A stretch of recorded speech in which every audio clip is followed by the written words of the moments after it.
براہ راست آپ کو دکھائیں گے وزیر خارجہ شاہ محمود قریشی اسلام آباد میں پریس کانفرنس کر رہے ہیں. جائزہ لیا.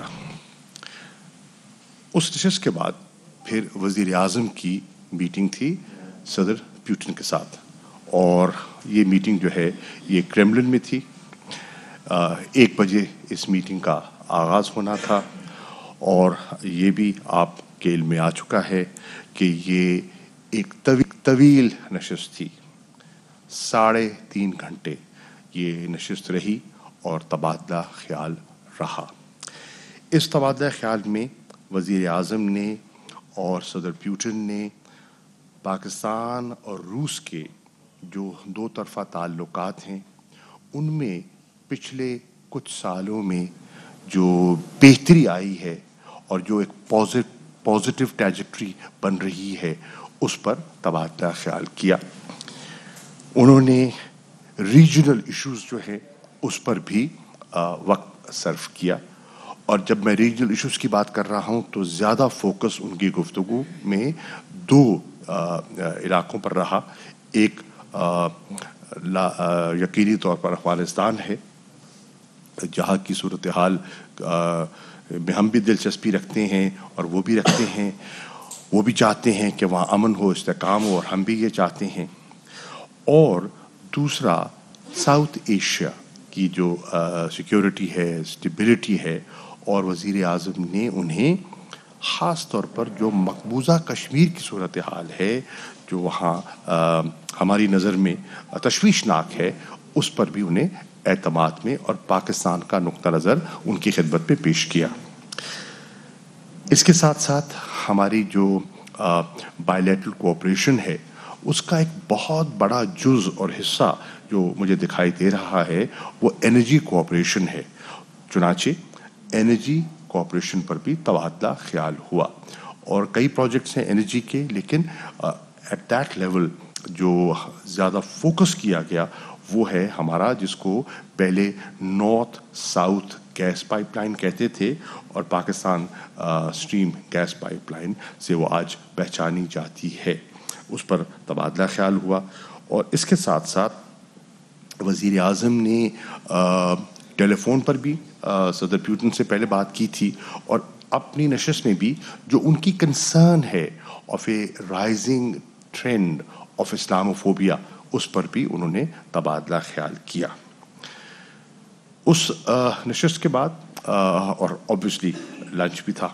اس نشست کے بعد پھر ہم واپس ہوٹل لوٹے، اور ہوٹل میں جو ان کے ڈپٹی پرائم منسٹر ہیں الیگزینڈر نوواک وہ تشریف لائے. ان کے ہمراہ ان کے منسٹر آف انرجی تھے، اور جو اب کو چیئر کرتے ہیں جو ہمارا انٹر گورنمنٹل کمیشن ہے جس میں ہمارے جتنی اکنامک ہمارے ایشوز ہیں اس کا ایک فورم طے ہے، اور اس فورم پر ہمارے اکنامک ایشوز طے اور ڈسکس کیے جاتے ہیں، اور سینئر آفیشلز بھی ان کے ہمراہ تھے. اس میں ہم نے جو ڈسکشنز کی میں آپ کی خدمت میں عرض کرتا چلوں. ہمارا فوکس رہا بائیلیٹرل ٹریڈ پر، ہمارا فوکس رہا انویسٹمنٹ اپرچونیٹیز پر کہ کیا امکانات ہیں یہاں اور وہاں، تو اس پر ایکسچینج ہوا. ہمارا فوکس رہا جیسے میں پہلے عرض کر چکا انرجی کوآپریشن پر، اور انرجی کوآپریشن میں ایک تو گیس پائپ لائن آ گئی نارتھ ساؤتھ. اس کے ساتھ ساتھ ہم نے ذکر کیا کہ ہم روس سے گیس کی خریداری میں دلچسپی رکھتے ہیں. ہم انرجی ڈیفیشنٹ ملک ہیں، ہمارے ہاں گیس کا بحران رہا ہے، ہماری صنعت متاثر ہوئی ہے، ہمارے شہری متاثر ہوئے ہیں، اور ہم چاہتے ہیں ایک لانگ ٹرم ہمارا G2G ارینجمنٹ ہو جائے روس کے ساتھ.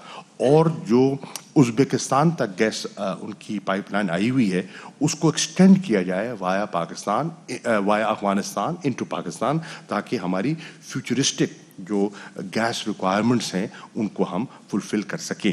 اور اس کے ساتھ ساتھ ہم نے یہ ڈسکشن کی on the establishment of a LNG terminal at Gwadar. اس میں بھی انہوں نے دلچسپی کا اظہار کیا، اور اس پر بھی تبادلہ خیال ہوا. اس کے بعد اس نشست کے بعد وزیر اعظم مخاطب ہوئے، اور مجھے بھی موقع ملا، اور ہمارے جو منسٹر فار کامرس ہیں انہیں بھی موقع ملا کہ وہاں ایک جو business Russian and Pakistani business man کا ایک جو وہاں ایک فورم تھا، اس سے بڑی کھل کے بات ہوئی کہ کیا اپرچونیٹیز ہو سکتی ہیں اور کن کن ایریاز، اور ہم نے ایریاز آئیڈینٹیفائی کیے جہاں ہمارا مستقبل میں ایک کوآپریٹو ارینجمنٹ ہو سکتا ہے۔ ہم نے یہ بھی ڈسکس کیا کہ کس طرح ہماری اس وقت تجارت کے راستے میں جو پروسیجرل باٹل نیکس ہیں ان کو رفع کیا جا سکتا ہے تو کیسے کیا جا سکتا ہے، اور ہماری جو اکنامک لنکیجز میں مشکلات ہیں، بینکنگ سسٹم میں جو مشکلات ہیں، ان پر عبور کیسے کیا جا سکتا ہے، اس کی ڈسکشن ہوئی۔ تو وہاں وہ جو تبادلہ خیال ہوا بہت مفید رہا، اور آپ کو جان کر یہ اطمینان ہونا چاہیے کہ انشاءاللہ مارچ کے آخر میں جو ایک اسلام آباد میں انویسٹمنٹ کانفرنس پاکستان منعقد کرنے جا رہا ہے، اس میں بہت سے لوگوں نے اس میں شامل ہونے کی اور پاکستان آنے کی دلچسپی کا اشارہ بھی دیا۔ اس کے ساتھ ساتھ میں عرض کرتا چلوں کہ آپ نے وزیر اعظم نے آپ نے دیکھا کہ اپنی دن کا آغاز ان کا جو ہوا وہ تھا laying a floral wreath on the tomb of the unknown soldier. یہ وہ حضرات ہیں جو دوسری جنگ عظیم میں جنہوں نے اپنے ملک کے دفاع میں اپنی جانوں کا نذرانہ پیش کیا تھا۔ وزیر اعظم ایئرپورٹ روانگی سے پہلے جو ماسکو کی سینٹرل ماسک ہے وہاں تشریف لے گئے اور اس کو وزٹ کیا۔ بہت شاندار مسجد بنائی ہے، دیکھنے سے تعلق رکھتی ہے، وہاں کی جو سہولیات ہیں وہ بھی دیکھنے کے قابل ہیں، اور وہاں جو گرینڈ مفتی ہیں اس مسجد کے ان سے بھی وزیر اعظم کا تبادلہ خیال ہوا، اور انہوں نے بتایا کہ یہاں ایک خطیر تعداد ہے جو رشین فیڈریشن میں مسلمانوں کی ہے، اور تقریباً 25 ملین مسلمان ہیں جو رشین فیڈریشن میں اس وقت رہائش پذیر ہیں۔ تو وہ بھی ایک دلچسپ ایک گفتگو تھی۔ آپ نے دیکھا کہ دورے کے اختتام پر جو 2 روزہ دورہ تھا اس کے اختتام پر دفتر خارجہ نے ایک اپنا سٹیٹمنٹ جو ہے سمٹ میٹنگ کا ایک سٹیٹمنٹ ایشو کیا ہے۔ یقیناً آپ نے اس کا مطالعہ کیا ہوگا، آپ کی نظر کے سامنے سے گزرا ہوگا۔ اس کے چند جو سیلینٹ فیچرز ہیں میں آپ کے سامنے ہائی لائٹ کرنا چاہوں گا اور ان کو ریٹریٹ کرنا چاہوں گا۔ نمبر 1، پاکستان نے ان نشستوں میں جو ہوئی وہاں وزیر خارجہ کے ساتھ، صدر کے ساتھ، سینئر آفیشلز کے ساتھ، ڈپٹی پرائم منسٹر کے ساتھ، پاکستان کی جو کمٹمنٹ ہے to forge a long term multi dimensional relationship with Russia, اس کا تفصیلی گفتگو ہوئی اور تبادلہ خیال ہوا۔ دوسرا، ہمارا فوکس رہا انرجی کوآپریشن۔ روس کے ساتھ آنے والے ادوار میں، آنے والے دنوں میں ہماری انرجی کوآپریشن کیسے بڑھائی جا سکتی ہے، اور یہ ہماری معیشت کے لیے بہت ضروری ہے۔ تیسری چیز، اور ہاں اس پہ یہ بھی ہوا کہ نہ صرف انرجی کوآپریشن بڑھانا ہے، جو ہمارے پروجیکٹ پائپ لائن میں ہیں ان کو فاسٹ ٹریک کیسے کرنا ہے، تاکہ ہماری کوشش ہے کہ ہم جو north south gas pipeline ہے اس کی گراؤنڈ بریکنگ جو ہے وہ ہم ٹارگٹ کریں کہ وہ جلد از جلد ہو سکے۔ اسی طرح ہم نے تبادلہ خیال کا ہمارا فوکس رہا آن دی کنورجڈ انٹرسٹ ان افغانستان، اور یہ بڑی حوصلہ افزا چیز ہے کہ آج افغانستان میں روس کے پاکستان کے جو سوچ کے زاویے ہیں وہ قریب تر ہیں، اور ہماری آپس میں مسلسل کنسلٹیشن ہے، کوارڈینیشن ہے. جو ان کے اسپیشل انوائے ہیں افغانستان کے ایمبیسڈر کارلوف، جو میری میٹنگ ہوئی تھی فارن منسٹر لیوروف کے ساتھ، وہ اس میں موجود تھے. اور جو دوسری نشست ہوئی جس پہ ڈپٹی پرائم منسٹر کی اور وزیر اعظم کے جو نشست ہوئی اس میں بھی وہ موجود تھے. تو افغانستان پر ہمارا خاصا فوکس ہے اور اس پہ ہمارے دو آبجیکٹیوز ہیں. نمبر ایک کو جو ہیومینیٹیرین کرائسس ہے اس سے وہاں کے عوام کو کیسے بچایا جائے، اور دوسرا اکنامک میلٹ ڈاؤن جو ہے اس سے افغانستان کو کیسے محفوظ کیا جائے. کیونکہ اگر خدا نخواستہ وہاں اکنامک میلٹ ڈاؤن ہوتا ہے تو اس کے جو مضر اثرات ہیں وہ صرف پاکستان پہ نہیں، پورے اس خطے پر اور جو افغانستان کے ہمسائے ہیں ان پر بھی ان کے اثرات نمودار ہوں گے. اس کے ساتھ ساتھ ہم نے یہ بھی تبادلہ خیال کیا اور ہم نے شیئر کیا کہ انشاءاللہ مارچ کے آخر میں ایک اور نشست ہونے چلی ہے جس میں مجھے دعوت دی گئی ہے. میں بھی جاؤں گا اور اس میں روس کے وزیر خارجہ بھی تشریف لا رہے ہیں اور وہ ہے 2 نشستیں ہوں گی اور دونوں چین میں ہوں گی. ایک ہوگی نشست of the immediate neighbours of Afghanistan. یہ 6 ممالک ہیں. اس کا فورم ہے جو پاکستان نے انیشیٹ کیا تھا. اس کی 2 نشستیں ہو چکی. ایک اسلام آباد میں ہوئی، اس کا ابتدا انوگرل سیشن اسلام آباد میں ہوا، میں نے چیئر کیا. اس کی دوسری نشست تہران میں ہوئی، ایران کے وزیر خارجہ نے اس کو چیئر کیا. اور اب اس کی تیسری نشست انشاءاللہ 30 اور 31 مارچ کو چین میں ہونے چلی ہے اور اس میں روس کو بھی دعوت دی گئی ہے. اس پر بھی میں موقع ملے گا افغانستان پہ مزید بات کرنے کا. ہماری نشستوں میں ایک اور چیز ہم نے طے کی اور وہ یہ ہے کہ انشاءاللہ آنے والے دنوں میں وی اگریڈ کہ جو ہمارا شیئرڈ آبجیکٹیوز ہیں ان کو پروموٹ کیا جائے گا انٹرنیشنل فوراز پر، ریجنل فوراز پر، اور بالخصوص SCO شنگھائی کوآپریشن آرگنائزیشن جس کے ہم اب ممبر ہیں اور ہماری ممبرشپ میں چین کے ساتھ ساتھ روس نے بھی کلیدی کردار ادا کیا. ہم نے ایک اور چیز پر ہم نے توجہ دی اور یہ بھی امپورٹنٹ ہے اور وہ یہ ہے کہ ہم جو اس خطے میں خاص طور پہ جنوبی ایشیا میں ہم جو ایک ریجنل امبیلنس کچھ وجوہات کی بنا پر دیکھ رہے ہیں اور اس پہ جو پاکستان کی تشویش ہے اس پر بھی ہم نے تبادلہ خیال کیا اور ان ڈیولپمنٹس پر بھی روشنی ڈالی گئی جن ڈیولپمنٹس کی وجہ سے اس خطے کے امن و استحکام کو خطرات لاحق ہو سکتے ہیں. اس پر بھی ہماری بات ہوئی.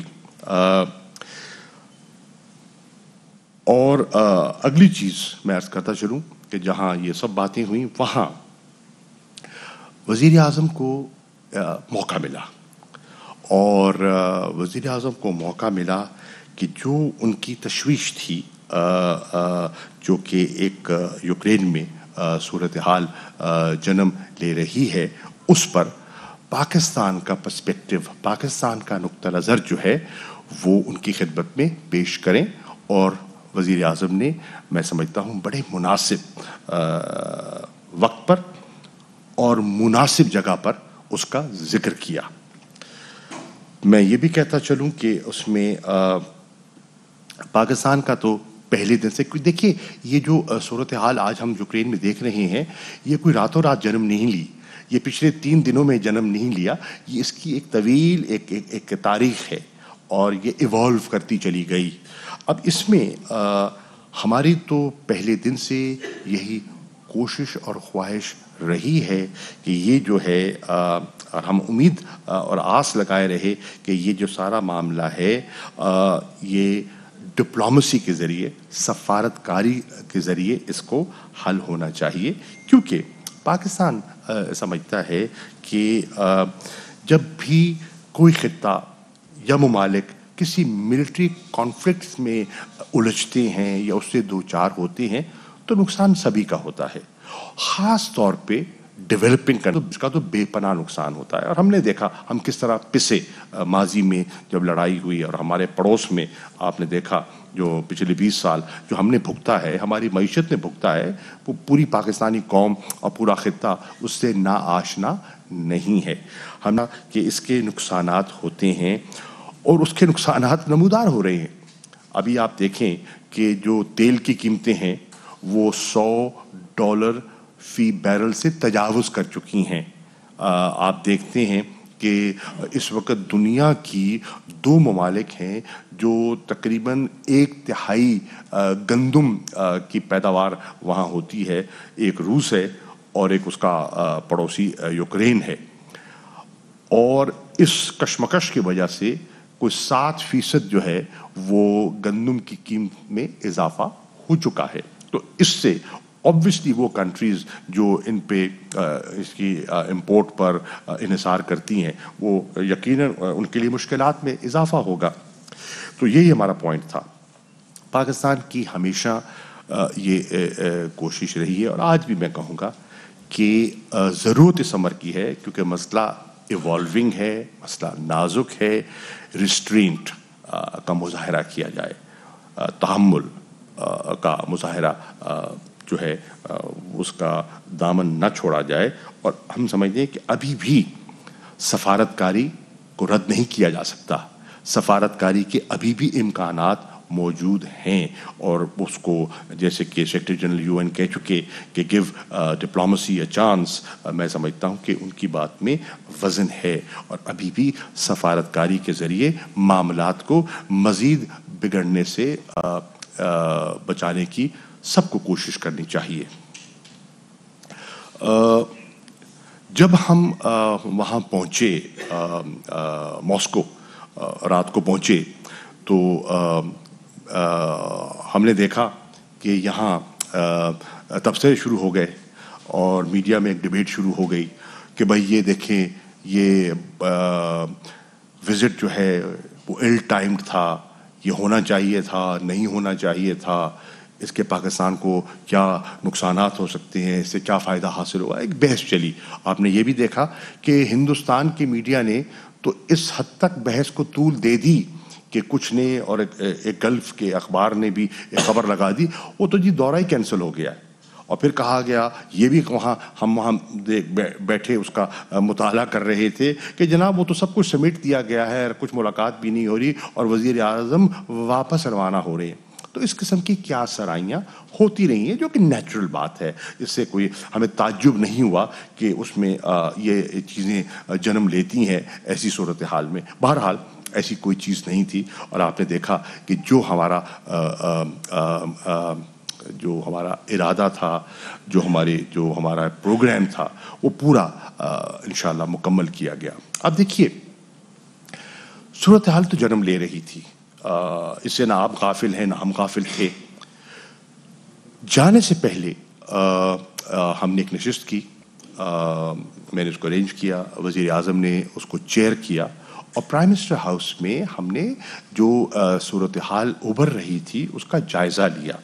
اور اس جائزے میں جو ہمارے فورن سیکرٹری تشریف فرما ہیں اور ہمارا جو ڈویژن ہے جو اس سے ڈیل کرتا ہے اس کے سینئر آفیسرز موجود تھے. اور اس کے علاوہ ہم نے دعوت دی اپنے منجے ہوئے سابقہ سفارتکاروں کو. اور اس نشست میں ہمارے موجودہ فورن سیکرٹری کے علاوہ 4 فارمر فورن سیکرٹریز موجود تھے. ان کے علاوہ کم از کم 4 ایسے سفارتکاروں کو ہم نے دعوت دی جنہوں نے ماسکو میں سرو کیا, وہاں سفیر رہے. ایک سفارتکار تو وہ تھے جنہوں نے وہاں 10 سال گزارے مختلف کیپیسٹیز میں. تو مقصد کہنے کا یہ ہے, یہاں جو بحث چل پڑی تھی نا کہ پاکستان نے نہ جانے کیا کر دیا, نہ سوچے نہ سمجھے یہ قدم لے لیا, پاکستان کو نقصانات ہوں گے, ایسا نہیں ہے. ہم نے اس پر مشاورت کی, ہم نے پروز اینڈ کونس کو وے کیا, اور جب ہم نے ان کو وے کرنے کے بعد ہم نے اپنے راستے کا تعین کیا اور ہم اس کے مطابق آگے بڑھے. شاہ محمود قریشی پریس کانفرنس کر رہے تھے. یہاں وقت ہوا ایک بریک کا.